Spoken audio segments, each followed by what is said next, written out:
obscuros das Sagradas Escrituras. Havia um homem dos fariseus, chamado Nicodemos, príncipe dos judeus. Ele veio ter com Jesus, à noite, e lhe disse: Rabi, sabemos que és mestre vindo de Deus, porque ninguém, sem estar com Deus, pode fazer os milagres que tu fazes. Jesus, em resposta, disse: em verdade te digo, que só verá o reino de Deus aquele que renascer de novo. Nicodemos replicou: como pode um homem nascer sendo já velho? Porventura pode-se voltar ao ventre materno e nascer outra vez? Respondeu-lhe Jesus: em verdade te digo que não pode entrar no reino de Deus senão aquele que renascer da água e do Espírito Santo. O que é nascido da carne, é carne; o que nasceu do Espírito, é Espírito. Não te maravilhes por eu te dizer que é necessário nasceres outra vez. Nicodemos diz: como pode isso suceder? E Jesus respondeu: tu és mestre em Israel, e ignoras essas coisas. São João 3, 1, 2, 3, 4, 5, 6, 7, 9 e 10. Jesus revela uma vez ainda, falando com Nicodemos, o segredo da pluralidade das existências e da reencarnação das almas. Não é somente Elias quem renasce, mas o renascimento é necessário a todos os homens, para se purificarem e alcançarem a felicidade. O renascimento é da água e do espírito, ou por outra, da matéria ou carne e da substância espiritual. Nicodemos, movido pela curiosidade, quer saber da boca do mestre como se operam as reencarnações, e contesta com perguntas capciosas as afirmações de Jesus, mas este, em vez de aclarar as orgulhosas dúvidas de Nicodemos e em vez de satisfazer a curiosidade, o único sentimento que impele Nicodemos, repreende-o dizendo: tu és mestre em Israel, e devias conhecer o sentido das Escrituras, mas parece que desconheces o das minhas palavras e duvidas da verdade do que digo, quando não faço mais do que esclarecer o que está escrito no Antigo Testamento. Há muitas moradas na casa de meu pai. Se assim não fosse, eu vos teria dito: vou preparar o lugar para vós. São João 14, 2. A casa de Deus é o universo, e as moradas ou habitações dos homens são a terra e os demais astros disseminados no universo pela onipotente mão do Criador. Se assim não fosse, se a única habitação ou morada do homem fosse a terra em que habitamos, Jesus tê-lo-ia dito aos apóstolos, a fim de que não esperassem melhorar em outro mundo as condições da sua existência. Os discípulos, estando desanimados, com o receio da próxima separação do seu mestre, precisam de palavras de consolo, e o coração amoroso de Jesus lhes prodigaliza. Recuperai a paz e a alegria da alma, diz-lhes ele, não vos perturbeis nem vos deixeis abater, porque vou para meu Pai, pois essa separação não há de ser para sempre. Na casa de meu Pai há muitas moradas, além da terra, e nelas nos tornaremos a ver e continuaremos no amor que aqui nos une. Não faço mais do que preceder-vos, vou preparar o vosso lugar em outro mundo, no qual, Cristo, fomos também chamados por sorte, predestinados segundo o decreto daquele que faz todas as coisas, segundo o conselho da sua vontade, para que sejamos em louvor da sua glória, nós que antes havíamos esperado no Cristo. São Paulo aos Efésios, 11:12. O apóstolo parece felicitar-se e felicitar os que, tendo em existências anteriores, pertencido ao número dos que acreditavam e esperam na vinda do Messias, tiveram a sorte de renascer na época do estabelecimento da Igreja Cristã, para celebrizarem aquele em quem haviam esperado.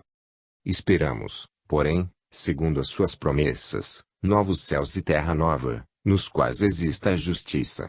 São Pedro, 2 Epístola, 3, 13.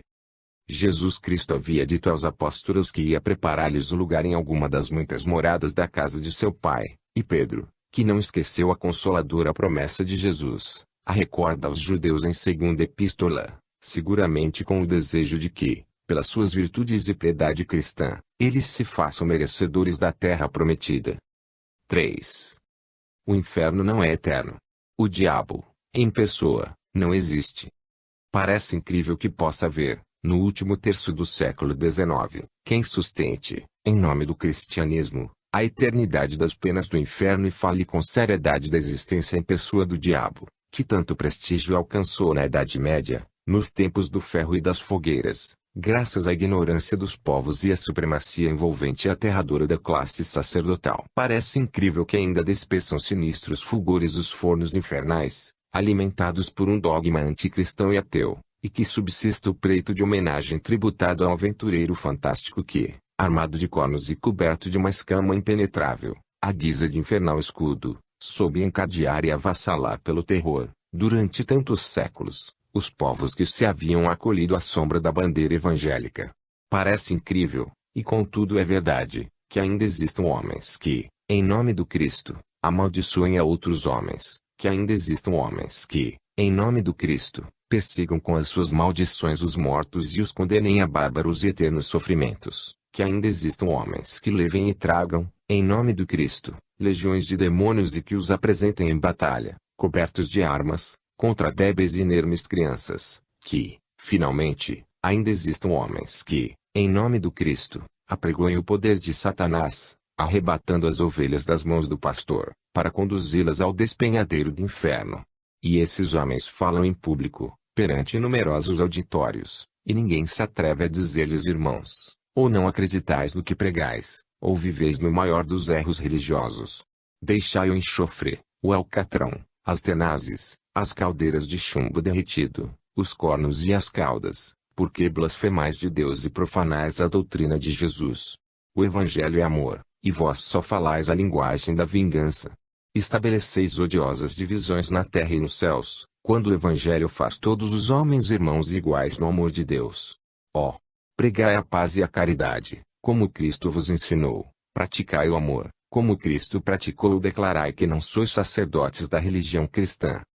Não queremos, nem podemos estender-nos aqui em mais considerações sobre os dogmas do inferno eterno e do diabo. Está transcrita na segunda parte deste livro a importantíssima comunicação de Maria, marcada com o N Graus 23, e nela encontrará o leitor o que pode desejar sobre o exame e o estudo crítico desses dois dogmas. E, abrindo aqui de novo as Sagradas Escrituras, vejamos se elas diferem, ou se guardam perfeita conformidade com a revelação de Maria e as suas afirmações, no que se refere ao dogma romano do inferno e da existência do diabo. Eis o que dizem o Antigo e o Novo Testamento: o Senhor é o que tira e dá a vida, o que conduz aos infernos e de lá tira. Livro 1 dos Reis, 2, 6. E abrindo a sua boca, Tobias, o ancião, louvou ao Senhor, e disse: Grande és, Senhor, para sempre, e o teu reino por todos os séculos, porque feres e salvas, levas aos infernos e de lá tiras, e não há quem escape à tua mão. Tobias, 13, 1 e 2. As palavras de Tobias, assim como o versículo transcrito do livro dos Reis, são a negação mais terminante da eternidade das penas do inferno. Quão diferente dos nossos doutores de Roma julgavam os antigos a misericórdia de Deus. Mas era preciso salvar o dogma do naufrágio, e, para isso, o Padre Sil, torcendo o sentido claro dos textos e emendando a história sagrada, explica-nos que inferno não quer dizer inferno, mas sepulcro, e que tirar não quer dizer tirar, mas ressuscitar, e, por esta maneira, levar os infernos e deles tirar, significa, levar ao sepulcro e ressuscitar. Visto isso, não estranhamos ter se chegado ao dogma da infalibilidade, porque, desse modo, a palavra de Paulo aos Romanos, Deus é veraz e todo homem é falaz, deixa de ser verdadeira, se não se fizer o acréscimo a menos que não seja o Papa. Assim aqui, mudando e desnaturando os conceitos mais claros e precisos, adulterou-se completamente a essência das Escrituras e o gênio do cristianismo. Se as tuas mãos me fizeram e me formaram todo em roda, por que de repente me despenhas? Lembra-te, eu te peço, que com barro tu me formaste, que me hás de reduzir a pó. Porventura não me mungiste como leite, e não me coalhaste como queijo. Ainda que escondas essas coisas no teu coração, eu sei todavia que te lembras de tudo. Bob, X, 8, 9, 10 e 13. As criaturas são obra do Criador e, portanto, a sua formação é em tudo conforme com a sua vontade. Bob, no meio dos seus padecimentos, recordava-o como um consolo, persuadido de que Deus, em cujos olhos está tudo presente, não pode querer nem consentir a perda definitiva das obras da sua vontade onipotente. Quem me dera que me encobrisse no sepulcro e nele me escondesses, até estar passado o teu furor, e que me assinalasses o tempo em que te lembras de mim. Job 14, 13. Aborrecido da vida, em consequência da terrível prova de misérias e sofrimentos corporais e morais de que é objeto, Job manifesta desejos de morrer e ficar esquecido nos infernos, até que passe o termo da prova, argumento irrecusável de que ele não suspeitava que o inferno fosse um lugar de tormentos eternos, como pretendem os caritativos doutores do cristianismo romano. Portanto, alegrou-se o meu coração e regozijou-se a minha língua e, além disso, também a minha carne repousará em esperança. Porque não deixarás a minha alma no inferno, nem permitirás que o teu santo veja a corrupção. Salmos 15, 9, 10. Senhor, tiraste a minha alma do inferno, salvaste-me dos que descem ao lago. Santos do Senhor, entoai salmos e celebrai a memória de sua santidade. Porquanto, a ira está na sua indignação, e a vida na sua vontade. De tarde haverá pranto, e de manhã alegria. Salmos 29, 4, 5 e 6. Senhor, no céu existe a tua misericórdia e a tua verdade, até as nuvens. A tua justiça é como os montes, os teus juízos são um abismo profundo. Aos homens e aos irracionais salvarás, Senhor. Salmos 35, 6 e 7. Deus, tu nos desamparaste e nos destruíste, aborreceste-te e tiveste misericórdia de nós. Salmos 59, 3. Porventura nos desamparará Deus para sempre, e não se mostrará ainda inclinado a aplacar-se? Ou cortará para sempre a sua misericórdia, de geração em geração? Ou esquecer-se-á Deus de usar de clemência? Ou demorará a sua misericórdia? Salmos 76, 8, 9 e 10. E amaram a Deus com a sua boca, e com a sua língua mentiram-lhe. Mas o seu coração não era reto com ele, nem eles se mantiveram leais na sua aliança. Porém ele é misericordioso e perdoará os seus pecados e não os destruirá. Salmos 77, 36, 37 e 38. Todos os versículos supracitados demonstram com toda clareza, sem necessidade de comentários, que a eficácia da redenção não abandone os espíritos que descem aos infernos, e que a misericórdia de Deus se exerce sem limites sobre os vivos e sobre as almas dos mortos. Até quando, Senhor, tiras, sem aplacar-te? Até quando se acenderá, como fogo, o teu zelo? Salmos 78, 5. Como se depreende do texto, o tempo do sofrimento tem uma duração limitada. Deve-se ter isso sempre presente, para a fiel compreensão de outras passagens bíblicas em que se usam as palavras eternamente, pelos séculos de séculos, etc., próprias da linguagem hiperbólica dos sagrados escritores, e que não devem ser entendidas na sua rigorosa significação, mas como sinônimas de por muito tempo, até passarem muitas gerações ou séculos, etc., etc. Porventura estarás sempre aborrecido conosco? Ou estenderás a tua ira de geração em geração? Ó Deus, tornarás a dar-nos vida, e o teu povo alegrar-se-á em ti. Salmos 84, 6 e 7. Exaltar-te-ei, Senhor, meu Deus, com todo o meu coração e glorificarei o teu nome eternamente. Porque a tua misericórdia é grande sobre mim e tiraste a minha alma do inferno inferior. Salmos 85, 12 e 13.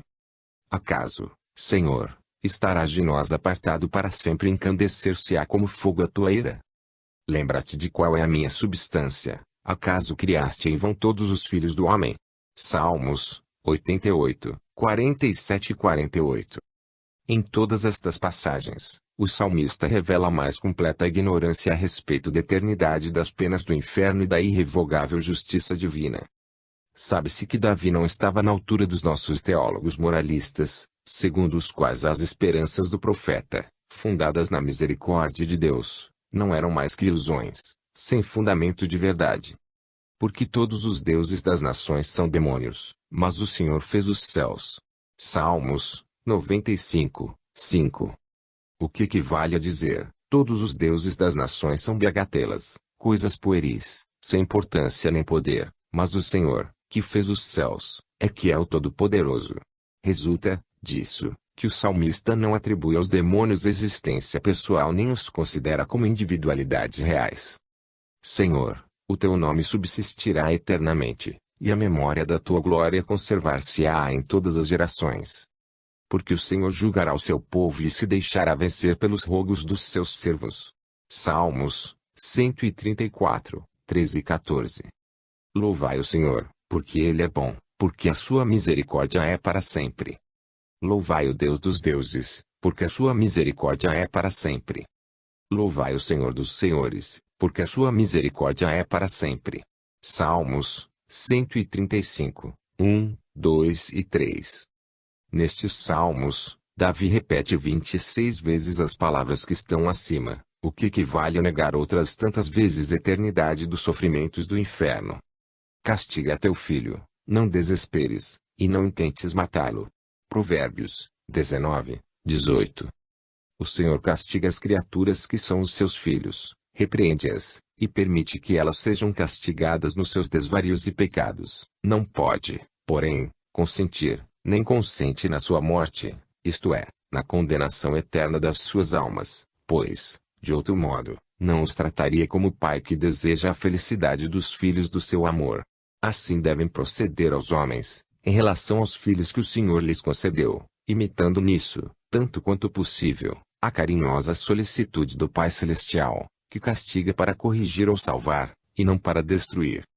Como poderiam subsistir as coisas se tu não quisesses? De que modo se conservaria o que por ti não fosse chamado? Porém, perdoas a todas as criaturas, porque são tuas, Senhor, e tu as amas. Sabedoria 11, 26 e 27.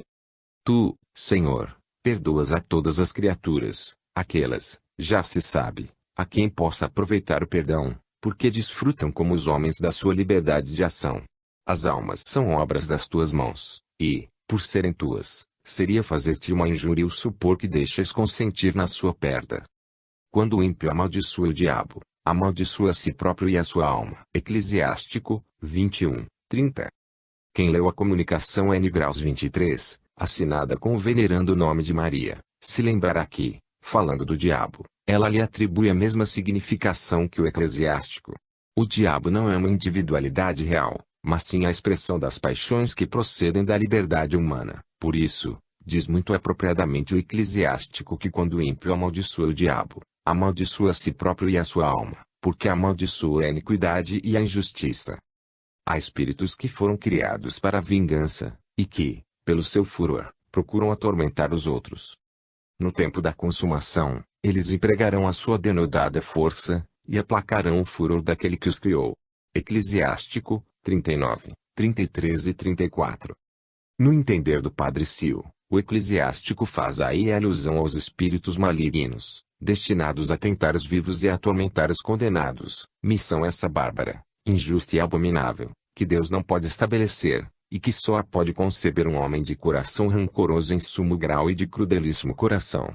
Mas, supondo mesmo que assim seja, embora não aceitemos, deixando isso somente a cargo dos caritativos inventores das fogueiras temporais ou eternas, resultará, das palavras do eclesiástico, que a salvação e o perdão são o destino final dos espíritos malignos, pois, no tempo da consumação, isto é, passado o termo da iniquidade, derramarão a sua força, esgotarão a sua maléfica atividade e, arrependidos, aplacarão o furor daquele que os fez e que espera o seu arrependimento com amorosa solicitude e paternal carinho.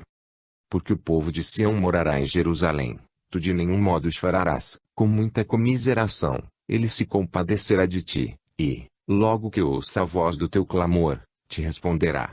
Isaías 30, 19. Falai ao coração de Jerusalém e chamai-o, porque está acabada a sua malícia, está perdoada a sua iniquidade, ela recebeu da mão do Senhor uma pena dobrada por todos os seus pecados.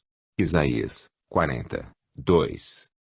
A cana fendida não será quebrada, Jesus Cristo, a mecha que fumega não se apagará, ele fará justiça segundo a verdade.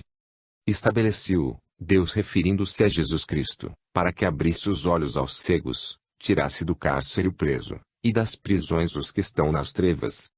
Conduzirei os cegos por um caminho que eles não veem, e os farei andar por sendas que ignoram. Farei que diante deles as trevas se tornem em luz e que os caminhos todos se tornem retos. Essas coisas fiz a favor deles, e não os desampararei. Isaías 42, 3, 7 e 16. Todo aquele que invoca o meu nome, para minha glória o criei, formei e fiz. Isaías 43, 7. Eu mesmo vos trarei até a velhice, até vos virem as cãs, eu vos criei e vos susterei, eu vos trarei e vos salvarei. Isaías 46, 4. Por amor do meu nome, aplacarei o meu furor, e cobrir-te-ei com o meu louvor, para que não pereças. Isaías 48, 9. Por um momento, por um pouco te deixei, mas eu te acumularei com grande misericórdia. No momento da minha indignação, escondi de ti por um pouco a minha face, mas, com sempiterna misericórdia, me compadeci de ti, disse o Senhor teu Redentor. Porque os montes serão abalados e os outeiros tremerão, porém a minha misericórdia não se apartará de ti, e a aliança da minha paz não se mudará, disse o Senhor compassivo de ti. Isaías 54, 7, 8 e 10. Porque não pleitearei eternamente, nem me agastarei até ao fim, porque sairá da minha face o espírito, e eu vivificá-lo-ei. Agastei-me por causa da iniquidade da sua avareza, e o feri, escondi de ti a minha face, e me indignei, e ele ficou vagueando. Vi as suas dificuldades, e aplainei-as, e dei consolação a ele mesmo e aos que choravam. Isaías 57, 16, 17, 18. Isaías promete ao povo de Sião, figura da humanidade inteira, uma grande misericórdia da parte do Senhor. Declara que Jesus Cristo não quebrará a cana fendida, nem apagará a mecha que fumega. Afirma que o Redentor tiraria do cárcere os que estão nas trevas, e que mudará as trevas em luz e não desamparará os pecadores. Assegura que, pelo fato de nos haver feito, o Senhor nos conduzirá e salvará, que aplacará o seu furor por amor do seu nome e não consentirá que as suas criaturas pereçam, que por um pouco poderá abandonar-nos e de nós esconder a sua face, mas para acolher-nos, com grande misericórdia. Acrescenta, por último, que não apartará de nós a sua misericórdia nem a sua aliança de paz, que não estenderá o seu aborrecimento até ao fim, e que, se pela nossa iniquidade esconde o seu rosto, compadecido nos converterá e sarará. Cada uma das palavras de Isaías é um raio de luz que espanca as trevas do inferno eterno, construído em Roma como materiais tomados ao paganismo.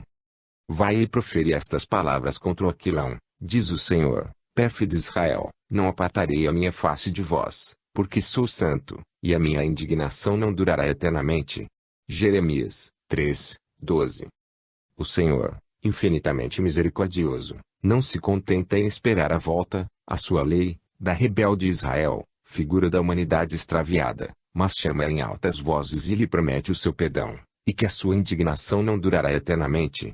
Este é o amor de Deus e da verdade, e não que se compraz com os tormentos infindáveis dos infelizes condenados. A minha alma caiu no lago, e puseram sobre mim uma pedra. Um dilúvio de águas veio sobre a minha cabeça, eu disse, pereci. Invoquei, Senhor, o teu nome, do fundo do lago. Tu ouviste a minha voz, não apartes o teu ouvido dos meus soluços e dos meus clamores. Tu chegaste no dia em que te invoquei, e disseste, não temas. Jeremias, Lamentações, 3, 53 a 57. A palavra lago empregada com frequência pelo profeta em vez de inferno ou mansão dos mortos, é o sentido em que ele a emprega aqui, como confirmo que se segue, e puseram sobre mim uma pedra, pereci.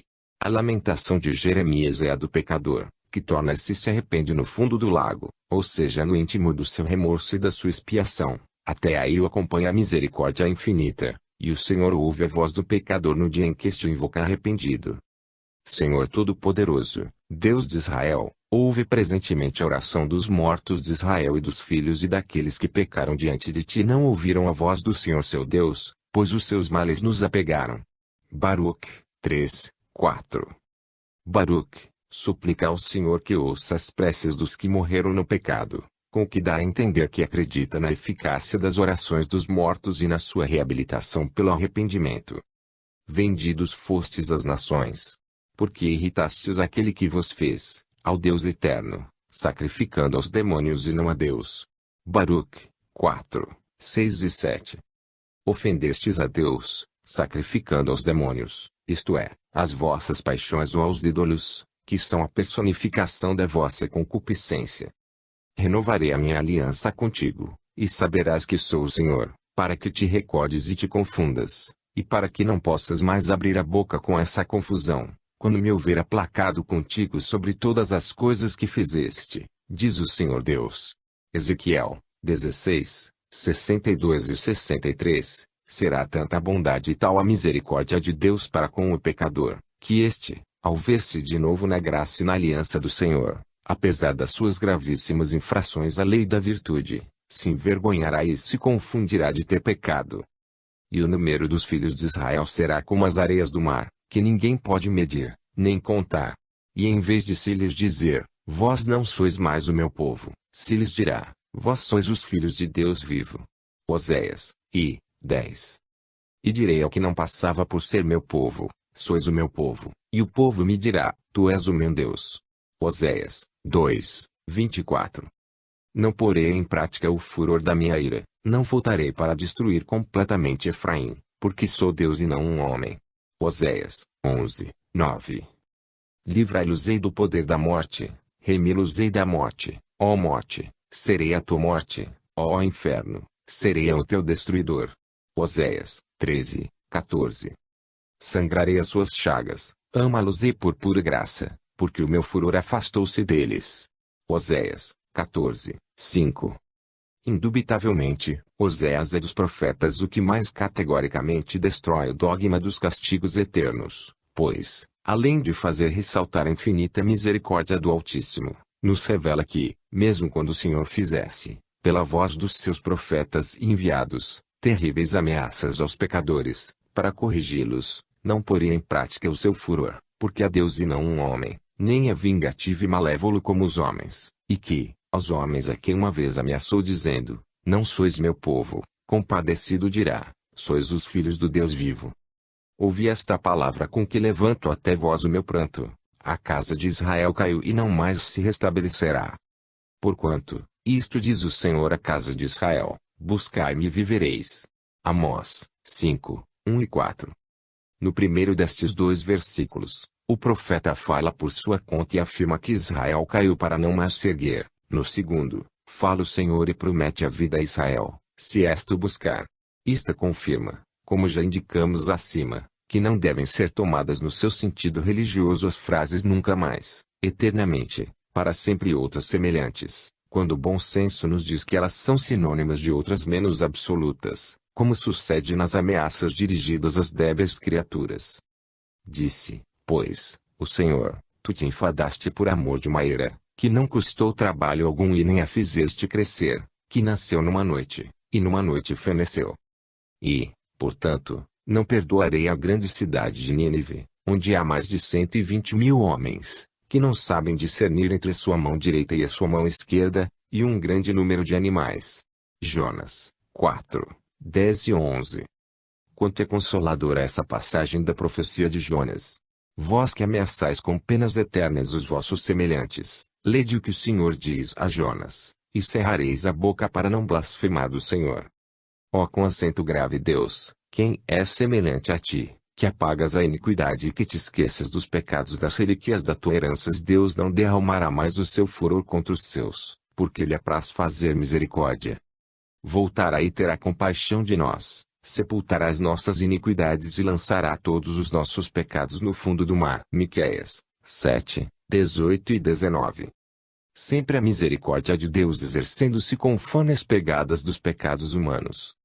Harmoniza-te sem demora com o teu adversário, enquanto estás a caminho com ele, para que não suceda que esse adversário te entregue ao juiz, que o juiz te entregue ao ministro e sejas mandado para a cadeia.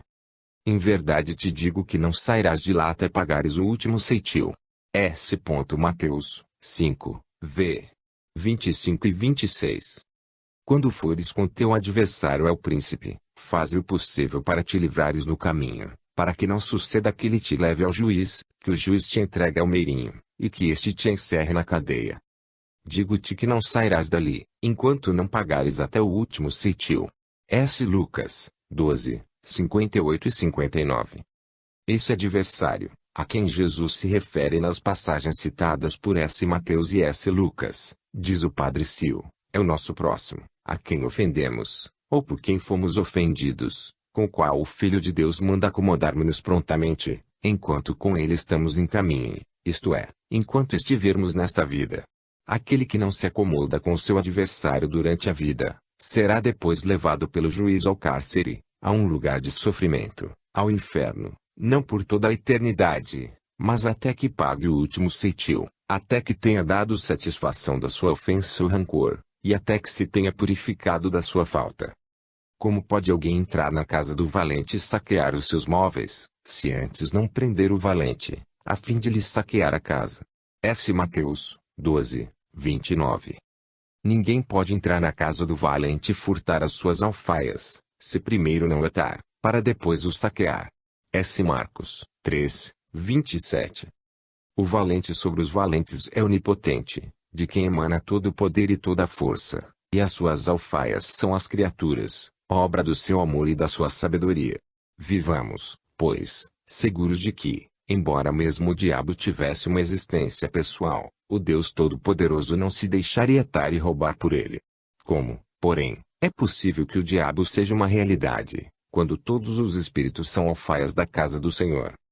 E Pedro, tomando-o à parte, começou a increpá-lo, dizendo: Deus tal não permita, Senhor, não sucederá isso contigo. Ele, voltando-se para Pedro, respondeu: Tira-te de diante de mim, Satanás, que me serve este escândalo, porque não amas as coisas que são de Deus, e sim as que são dos homens. S. Mateus 16, 22 e 23. Eu vos escolhi em número de 12, disse Jesus, e contudo um de vós é o diabo. O que ele dizia referia-se a Judas Iscariotes, porque ele era um dos 12 e era quem o havia de entregar. São João 6, 71 e 72. Pedro tenta fazer que o mestre desista de ir a Jerusalém, a fim de evitar-lhe os tormentos e a morte. O apóstolo neste caso é a tentação do egoísmo, pelo que Jesus lhe chama Satanás, ou seja a tentação, e repreende-o. Também ele chama diabo a Judas Iscariotes, por causa da inveja e da avareza que o induzem a vender aquele de quem só tinha recebido amor e benefícios. Em ambos os casos, as palavras Satanás e diabo são empregadas pelo Redentor na acepção usada por Maria na comunicação N. Graus 23 da segunda parte deste livro, pelo Salmo 95, pelo Eclesiástica no capítulo 21, por Baruque no capítulo 4, e não no sentido de um ser real, como entende o cristianismo romano. Em verdade vos digo que vem a hora, e ela é chegada, em que os mortos ouvirão a voz do Filho de Deus, e os que a ouvirem, viverão. Não vos maravilheis disso, porque vem a hora em que todos os que se acham nos sepulcros, ouvirão a voz do Filho de Deus. E os que obraram bem, sairão para a ressurreição da vida, mas os que obraram mal, sairão ressuscitados para a condenação. São João 5, 25, 28 e 29. Chamamos muito especialmente a atenção do leitor para as palavras de Jesus transcritas no Evangelho de São João, pois são luminosas e importantíssimas, sob diferentes aspectos. É, em primeiro lugar, uma confirmação concreta do que se revela na comunicação supracitada de Maria, a respeito da descida do Espírito de Jesus Cristo aos enfermos, para pregar a boa nova, tanto às almas justas, como às almas condenadas. Note-se, além disso, na passagem evangélica, que Jesus promete a vida aos mortos que ouvirem a voz do Filho de Deus, e acrescenta que todos os que estão nos sepulcros ouvi-la-ão, do que resulta que todos os mortos, sem exceção, estão chamados a renascer, a reviver. O renascimento, porém, não será em idênticas condições para todos os espíritos. Os que fizeram o bem, irão para a ressurreição da vida, irão continuar em outra existência o seu progresso pelo mérito, e, os que fizeram o mal, ressurgirão para a condenação, a fim de repararem o tempo perdido nos gozos impuros da matéria. Se, depois disso e apesar das promessas e afirmações de Jesus, houver ainda quem se empenhe em sustentar que não há redenção para as almas do inferno, esse alguém é digno de lástima e a caridade manda que o lastimemos no íntimo do coração, porque pertence ao número dos desditosos que têm olhos e não veem, ouvidos e não ouvem, conforme o ensino de Jesus aos seus discípulos. 4. Salvação universal. Não sendo eternos o desespero e as penas do inferno, como se acha até evidência provado com as citações que fizemos do Antigo e do Novo Testamento, além das muitas que podíamos acrescentar, se não temêssemos tornar-nos prolixos em demasia, Logicamente chegamos à conclusão de que ninguém ficará excluído da felicidade espiritual, e que todos, sem exceção, mais tarde ou mais cedo, segundo os seus merecimentos, alcançarão a graça de sentar-se à mesa dos banquetes celestiais e de abrigar-se no suave afago da misericórdia do Pai comum das criaturas. Ali, em um círculo que abraçará a humanidade inteira, elevaremos cânticos de amor e adoração ao Criador, por Ele nos haver arrancado do caos e conduzido às esplendorosas regiões da luz, santamente confundidos e envergonhados pela lembrança dos nossos extravios, e voando em busca do cumprimento da vontade divina. Eis o céu, eis o destino da grande família humana, eis a generosa e puríssima felicidade apetecida pelos corações pobres. Não existe ali egoística e cruel complacência na contemplação de Deus, enquanto houver criaturas que gemam atormentadas pelos sofrimentos. Poderíamos, portanto, prescindir de novas citações bíblicas, comprovando a salvação universal, isto é, comprovando que todos seremos salvos, como também demonstra a doutrina espírita. Entretanto, como a questão é muito capital, muito merecedora do estudo e da consideração de todos, e como há ainda homens que fazem de Deus um inquisidor terrível e sanhudo para a maioria das almas, tomamos a liberdade de, a modo de protesto contra semelhante impiedade, transcrever algumas linhas sobre a infinita misericórdia do Senhor, demonstrada em todas as páginas das Sagradas Escrituras. Abramo-las, pois, outra vez.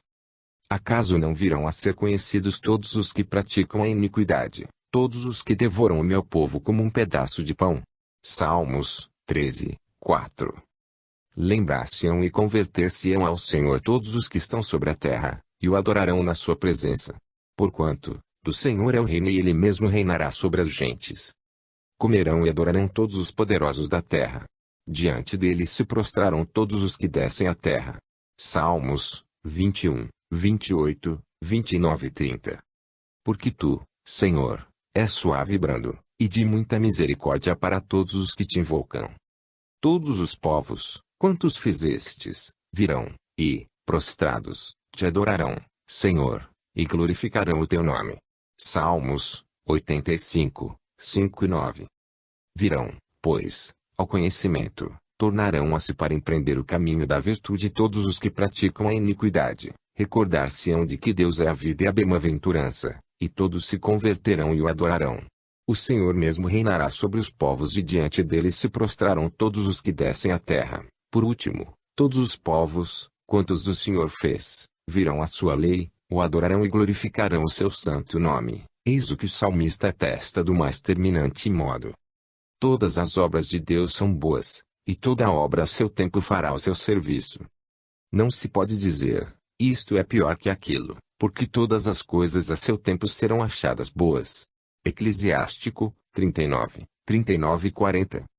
Fazendo aplicação desta máxima aos homens, ninguém pode dizer, este é pior que aquele, porque todos são obras de Deus, iguais em natureza e destinados ao mesmo fim, que é merecer mais ou menos cedo a aprovação do Senhor.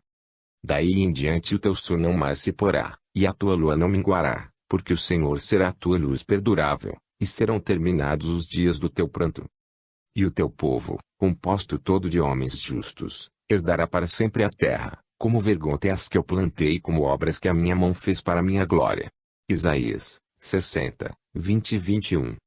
Segundo essas profecias, os dias de pranto da humanidade terão um termo, e todos os homens, purificados e justos, herdará a terra dos viventes, uma terra privilegiada sobre as demais, feliz morada dos que glorificam o Senhor. Mas este será o pacto que farei com a casa de Israel depois desses dias, diz o Senhor, porei a minha lei nos seus seios, escrevê-la-ei nos seus corações e serei o seu Deus e eles serão o meu povo. Daí em diante, ninguém mais ao seu próximo, ou ao seu irmão, dirá que conhece o Senhor, porque todos me conhecerão, desde o menor até o maior, porque perdoarei as suas maldades e não mais me recordarei do seu pecado. Jeremias 31, 33 e 34. Quando os tempos se cumprirem, o Senhor fará um pacto definitivo com a casa de Israel, figura da humanidade, e a sua lei não será jamais infringida maliciosamente pelos homens. Então, ninguém precisará mais de dar ao seu próximo o conhecimento de Deus, porque todos, do menor ao maior, conhecê-lo-ão e cumprirão a sua vontade. Considera pois a bondade e a severidade de Deus, a severidade para com aqueles que caíram, e a bondade para contigo, se permaneceres na bondade, do contrário, tu também serás cortado. E também, se eles permanecerem na incredulidade, serão enxertados, pois Deus é poderoso para enxertá-los de novo. Mas não quero, irmãos, que ignoreis esse mistério, para que não sejais sábios em vós mesmos, pois a cegueira veio em parte a Israel, até que todos entrem. A fim de que toda Israel se salve, como está escrito, virá de Sião um que seja libertador, e que desterre a impiedade de Jacob. Porque, assim como vós, que em outro tempo não acreditáveis em Deus, e agora haveis alcançado misericórdia, assim também eles não acreditam agora na misericórdia, mas devem alcançá-la. Porque Deus encerrou tudo na incredulidade para usar de misericórdia para com todos. São Paulo aos Romanos, 11, 22, 23, 25, 26, 30, 31 e 32. Quanto ao ensino contém as instruções que aos romanos dirige o apóstolo dos gentios sobre a infinita misericórdia do Senhor. Deus trata com severidade e corta o tronco do pecador, não para arrojá-lo às chamas e às dores eternas, mas para enxertá-lo de novo, até que abandone a sua malícia. Que toda Israel, toda a humanidade, se salve e o glorifique, e, para ter, como Pai, ocasião de empregar a misericórdia, ele encerrou todas as coisas na incredulidade, cobriu com um misterioso véu todas as verdades que se referem ao Espírito e aos seus ulteriores destinos. Deste modo, Deus, ocultando essas verdades, faz que todos adquiram a fé, pratiquem a justiça e obtenham merecimentos superiores, não obstante guardar também os tesouros da sua misericórdia para os incrédulos, cuja incredulidade é, até certo ponto, excusável em razão da ignorância humana a respeito das verdades do Espírito. Impenetráveis são os desígnios do Senhor, porém a bondade e a misericórdia resplandecem em todas as obras da sua onipotente vontade. 5. Revelação e ensinos dos Espíritos. A comunicação espírita é um fato. Aos materialistas, para quem isso não é mais que uma alucinação em certos casos, um embuste em outros, e em muitas ocasiões um fenômeno puramente físico, nos limitaremos a recomendar que estudem, observem, experimentem por si mesmos e, principalmente, que não emitam opinião sem conhecimento de causa. Temos visto materialistas acérrimos convertidos em fervorosos propagandistas das doutrinas que o Espiritismo sustenta. É um milagre muito frequente, do qual não se devem esquecer os apóstolos da matéria e da força. Esta terceira parte não foi escrita para os materialistas, mas para os católicos romanos, e, como a Igreja Romana concorda conosco na realidade do fato da comunicação, salvo a sua confissão, ficamos dispensados de aduzir novas provas, pois são absolutamente desnecessárias. Como, porém, a Igreja na sua opinião, par-se julgada infalível, afirma que a comunicação espiritual não pode proceder dos espíritos bem-aventurados, nem das almas do purgatório, nem dos tristes habitantes das cavernas infernais, não podendo, portanto, ser atribuída senão exclusivamente ao diabo. Propomos-nos aqui, depois de dar como produzidas todas as razões que apresentamos no decurso deste livro, e mais especialmente nos parágrafos 20 da primeira parte, x e 11 da segunda, a demonstrar, com o testemunho das Sagradas Escrituras, que as comunicações não são devidas a uma influência infernal, mas aos espíritos, em seus diversos graus de elevação e pureza. É verdade que, negada como ficou pela mesma Escritura a existência pessoal do diabo, negado fica tudo que a ele se refere. Todavia, desejosos de estudar a questão, sob todos os seus aspectos, não podemos deixar de fazê-lo, agora, no fenômeno das comunicações. Lede e julgai. Então, tendo Tobias saído, achou um gentil mancebo, que estava cingido e prestes a caminhar. E não sabendo se era um anjo de Deus, o saudou e disse: De onde és tu, guapo mancebo? E ele respondeu: Sou um dos filhos de Israel. Mas, para que não fiques em cuidados, digo-te que sou Azarias, filho do grande Ananias. Tobias, 5, 6, 7 e 18. Desta passagem se depreende claramente que, ou o anjo mentiu, o que não é admissível, ou os anjos não são mais que os espíritos dos homens que morrem na virtude, pois, o que fala com Tobias, afirma ser um dos filhos de Israel chamado Azarias, filho do grande Ananias. A proteção que ele dispensa à família de Tobias é natural por causa do parentesco das famílias de ambos. Eis, por conseguinte, um fato de comunicação espiritual, e não cremos que a Igreja Romana se atreva a explicá-lo pela intervenção do diabo. E ao passar diante de mim um espírito, os cabelos da minha carne se arrepiaram. Parou diante de mim Una, cujo rosto eu não conheci, vi um vulto diante dos meus olhos, e ouvi uma voz, conto de branda viração. Job 4, 15 e 16. Um espírito, cujo rosto não conhecia, isto é, de pessoa desconhecida, para diante de Job, e este o veio e o ouve.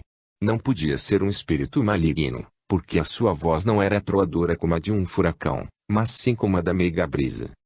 E depois disso morreu Samuel, e apareceu o rei e lhe predisse o fim da sua vida, e, saindo da terra, levantou a sua voz, profetizando que ia ser destruída a impiedade da nação. Eclesiástico 46, 23. Eis como o Padre Sil comenta esta passagem: julgo que aí não foi o demônio que apareceu a pitonisa com a figura de Samuel, mas o próprio Samuel para notificar a Saul o fim da sua vida e a transferência do reino para a casa de Davi. Se isso tivesse sido obra do demônio, a Escritura não o teria contado entre as obras de Samuel, vindo portanto esse fato apoiar a imortalidade da alma. Daí resulta que há comunicações que procedem das almas dos bem-aventurados, e que podem ser recebidas por pessoas pouco virtuosas e perfeitas como a pitonisa. Estamos de todo conformes com a explicação do Padre Sil, e entregamo-la, sem novos comentários, ao juízo do leitor. E o Senhor me disse, toma um livro grande e nele escreve em estilo de homem. Isaías 8, 1. Naquele tempo falou o Senhor, por intermédio de Isaías, filho de Amós. Isaías 20, 2. Agora, diz o Senhor, entra e escreve na minha presença sobre o bucho e em um livro registrado exatamente, que será no futuro uma testemunha sempiterna. Isaías 30, 8. Eis que lhe darei um espírito e ele ouvirá uma nova e voltará à sua terra, e na sua terra falo-ei cair morto à espada. Isaías 37, 7. Eis a palavra que veio do Senhor a Jeremias, dizendo, escreve em livro tudo o que tenho ditado. Jeremias 30, 1 e 2. Serão diabólicas as comunicações e inspirações espirituais escritas, que recebiam Isaías e Jeremias, a que se referem os versículos transcritos. Não, indubitavelmente, porque, como muito bem diz o comentário do Padre Sil, se isto fosse uma obra do demônio não seria mencionado na Escritura, entre as obras de Isaías e de Jeremias. E o Espírito entrou em mim, depois que me falou e me pôs em pé, e ouvi o que ele dizia. Ezequiel 2, 2. Supomos que também não foi diabólico o Espírito que falou a este profeta. Ouvi falar um dos santos, e um santo perguntou a outro, não sei a quem, que lhe falava, até quando? Daniel 8, 13. Estando ainda na minha oração, eis que Gabriel, o varão que eu havia visto no começo da visão, voando arrebatadamente, chegou-se-me na hora do sacrifício da tarde. E me instruiu e falou, dizendo, Daniel, vim agora para instruir-te e fazer-te compreender. Daniel 9, 21 e 22. E, tendo ficado só, tive esta grande visão, em mim não restaram forças, o meu semblante mudou-se e eu fiquei pálido e aniquilado. Eis que me tocou uma mão e erguei aos meus joelhos e as minhas mãos. E me disse, não temas, Daniel, porque desde o primeiro dia dirigiste o teu coração para entender, afligindo-te na presença do teu Deus, foram ouvidas as tuas palavras, e eu vim atender aos teus rogos. Eis que, assemelhando-se a um filho do homem, ele tocou os meus lábios, etc. Tocou-me, pois, de novo aquele que eu via como um homem e me confortou. Daniel, X, 8, 10, 12, 16 e 18. Daniel comunica-se com os santos e ouve as suas palavras, recebe instruções do Espírito de Gabriel, varão justo que descia da morada dos bem-aventurados para falar-lhe, sente o seu contacto e vê, com a semelhança de homem, o seu espírito protetor, que diz ter vindo a ele em atenção aos seus rogos. Por aí se vê que as preces dos homens podem alcançar, com a permissão divina, comunicações dos espíritos puros. E, depois disso, acontecerá, derramarei meu espírito sobre a tua carne, e os vossos filhos e as vossas filhas profetizarão, Vossos velhos terão sonhos e vossos jovens terão visões. Joel 2, 28. As palavras de Joel são uma fiel profecia do que começa a suceder nos nossos dias, com relação à vinda e ao admirável desenvolvimento do Espiritismo. Os Espíritos do Senhor espalham-se com profusão pelo mundo, e, por toda parte, ouvem-se as suas vozes e recebem-se os seus benéficos ensinos. Bendito seja o Senhor que, assim manifestando a sua misericórdia e o seu poder, indica o caminho que deve seguir a humanidade extraviada. E eu vos digo, pedi e se vos dará, buscai e achareis, batei e se vos abrirá. Porque, todo aquele que pede, recebe, quem busca, encontra, e ao que chama, se abrirá. Se algum de vós pedir pão ao seu pai, dá-lhe a ele uma pedra. Se lhe pedir um peixe, dá-lhe a ele uma serpente. Se lhe pedir um ovo, dá-lhe a ele um escorpião.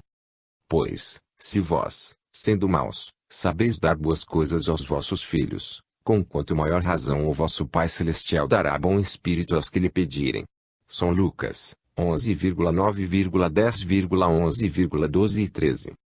Não esqueçamos, cristãos, as promessas do enviado de Deus. Peçamos com fé por nós mesmos, e nos será dado aquilo de que as nossas almas necessitam. Busquemos a verdade na sabedoria e na virtude, e a acharemos na medida dos nossos esforços. Clamemos com humildade às portas da bondade e misericórdia do Senhor, e o Senhor, que é o nosso Pai, estenderá sobre nós a sua sombra paternal e benfeitora. Jesus Cristo disse que o Pai Celestial dará bom espírito, isto é, o conselho dos espíritos aos que lhe pedirem. Devemos crer mais nas suas palavras, que nas dos infelizes que julgam a divindade capaz de enganar-nos com o falaz conselho dos espíritos malignos, quando invocam a sua justiça e a sua misericórdia. Continuemos. Estevão, cheio de graça e coragem, fazia grandes prodígios e milagres no meio do povo. E alguns da sinagoga se levantaram a disputar com Estevão. Mas não podiam resistir à sabedoria e ao espírito que falava nele. Atos dos Apóstolos, 6, 8, 9 e 10.